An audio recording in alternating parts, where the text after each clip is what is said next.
เติมจักมียังแน่สถานที่ใดแน่ของร้านชื่อบอนี่ผู้หมอเป็นบอนี่การตำรวจมียังผู้เยี่ยนมีตลาดนี่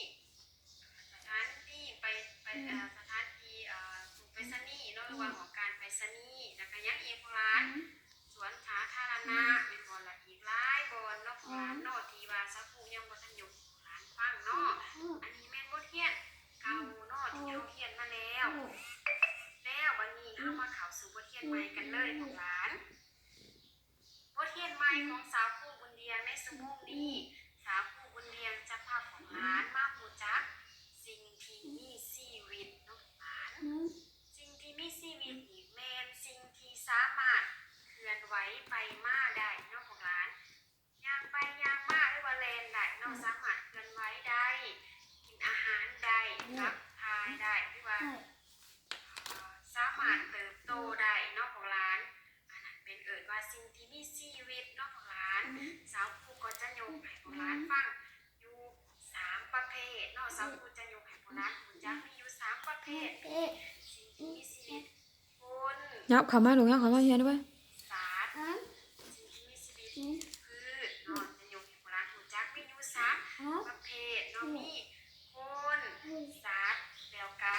พืชเนาะของร้านสาวผู้จะยกประเภทคนให้ของร้านเบิ่งก่อนเนาะของร้านตั้งใจฟังเด้ออยู่ประเภทคนก่อนเนาะของร้านเนาะอันนี้แม่นหูภาพคนเนาะของร้านสังเกตเห็นบ่คนในหูภาพที่สาวผู้ยกมาให้เบิ่งนี่ก็จะมีหูสูงเป็นบ่หูสูงหูดำเป็นบ่ของร้านเป็นคนเนาะลักษณะของคนมีหูขาวแห้งขาวหน่อยหรือว่าขาวเหลืองเนาะขาวแดงหรือว่าผิวดำหรือว่าผิวสองสีบ่ดำบ่ขาวเนาะก็มีเนาะของร้านเนาะเห็นบ่อันนี้แม่นคนเฮาเนาะของร้านคนเฮานี่แม่นสิ่งที่มีชีวิตที่ประเสริฐเนาะของร้านเพราะว่าคนเฮานี่เฮ็ดได้หลายอย่างเนาะของร้านเนาะมีสมองที่อัจฉริยะเนาะมีความคิดที่กว้างไกลเนาะฉลาดเนาะของร้านเห็นบ่คนเฮานี่เป็นสิ่งที่มีชีวิตที่ประเสริฐเนาะฉลาดเนาะมีสมองที่ฉลาดรักแร้มีความคิดกว้างไกลเนาะเฮ็ดได้หลายอย่างเนาะของร้านเนาะคนเฮานี่เนาะแล้วคนเฮานี่เป็นประเภทสัตว์ในประเภทสัตว์ที่ประเภทสัตว์นี่เหมือนน้ำนกเนาะแต่ว่าคนเฮานี่เป็นสัตว์ประเสริฐเนาะโบราณสัตว์ประเสริฐได้โบราณคนเฮานี่เป็นสัตว์ประเสริฐบนใดประเสริฐบนว่าคนเฮานี่สามารถที่ได้หลายอย่างเนาะโบราณเนาะได้หลายอย่างสามารถสื่อสารด้วยการปากเว้ามีสังคมที่กว้างใหญ่เนาะบ่สามารถพัวพันกันได้หลายภาษาหลายประเทศเนาะสามารถได้มาได้สามารถผลิตหยังโบราณคนเฮาเก่งบ่ที่สามารถผลิตรถผลิตยนต์ผลิตโทรศัพท์ผลิตได้หลายอย่างสร้างอาคารบ้านเรือนตึกใหญ่สูงก็เป็นคนเฮาเนาะคนเฮานี่เก่งหลายเนาะเป็นคนเนาะเป็นสิ่งที่มีชีวิตที่ชื่อว่าคนเนาะโบราณวันนี้เฮาไปเบิ่งสิ่งที่มีชีวิตที่ว่าสัตว์หรือว่าประเภทสัตว์เนาะโบราณเนาะสัตว์นี่ก็แม่นสิ่งที่มีชีวิตเช่นเดียวป้าก็ลูกตั้งใจเฮียนลูกตั้งใจเบิ่งสาวคู่ไว้มันมีสิถามได้บัดนี้ได้ลูกตั้งใจเฮียนบ่น้ำสาวคู่ลูกการขยายเติบโตได้เนาะโบราณเนาะมาเบิ่งกันเลยว่าสัตว์อย่าอมลูกอย่าอมสิ่งที่มีชีวิตประเภทสัตว์จัดบอกหลายสัตว์หลายประเภทอีกได้โบราณมาเบิ่งเลยว่าสัตว์มีประเภทหยังแน่เนาะเบิ่งสัตว์มีประเภทยังแน่ลูกสัตว์น่ะเบิ่งเลยลูก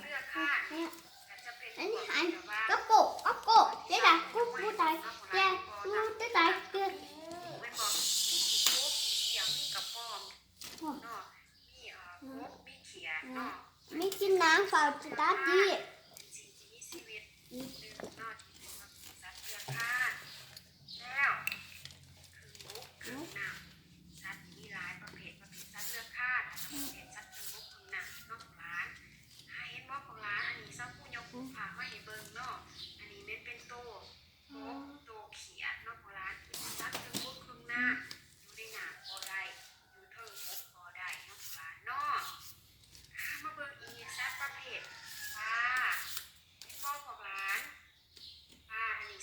กมาให้เบิ่ง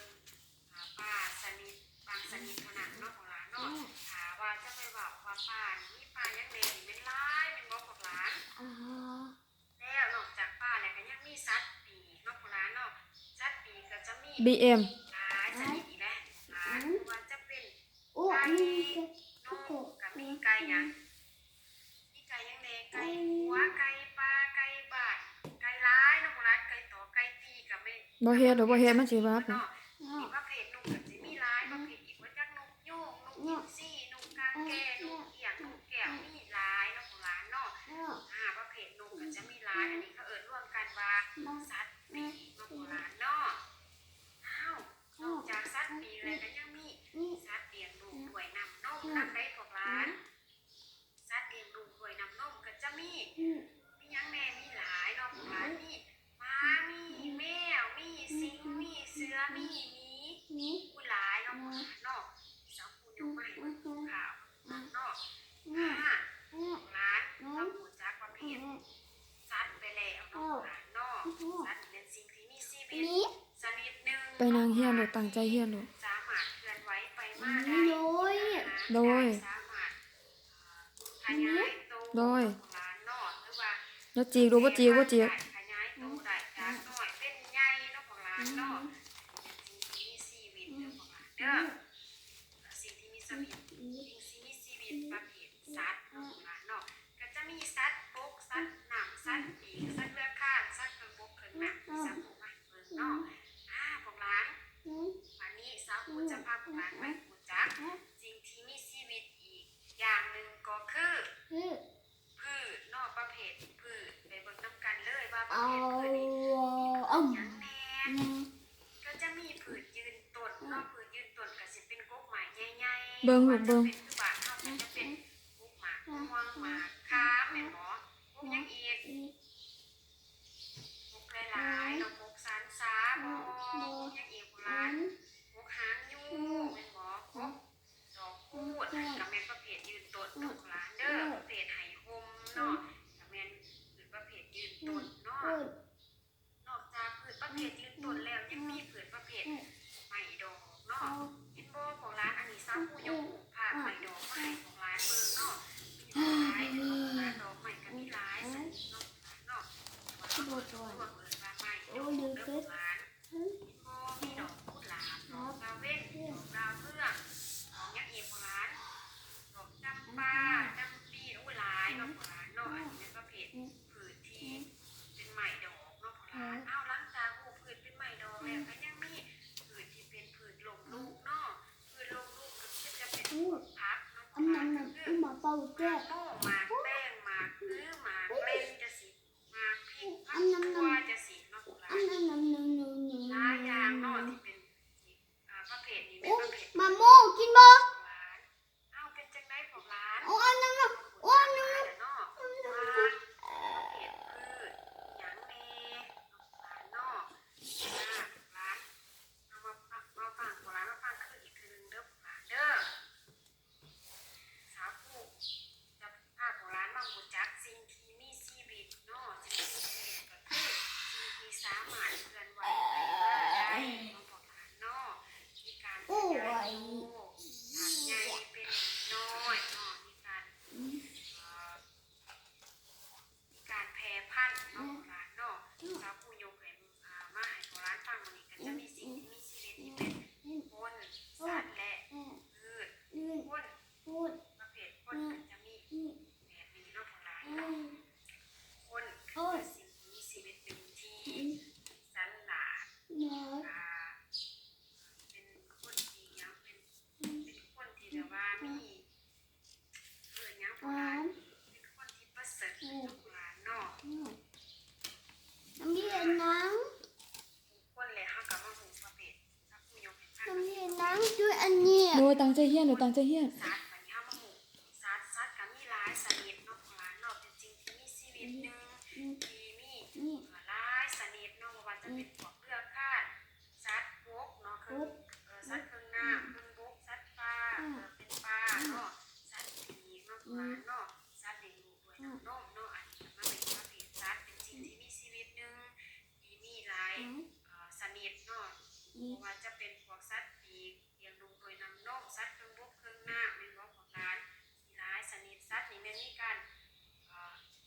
เป็นจะได้ของร้านมีการเคลื่อนไหวไปมาได้เป็นบ่มีการแพร่พันธุ์เป็นบ่ออกเมแพร่ลูกมีการเติบใหญ่ขยายตัวเนาะแล้วนอกจากสัตว์และสัตว์ผู้ขยกให้ของร้านรู้จักประเภทพืชแม่นสิ่งที่มีชีวิตหนึ่งที่มีหลาย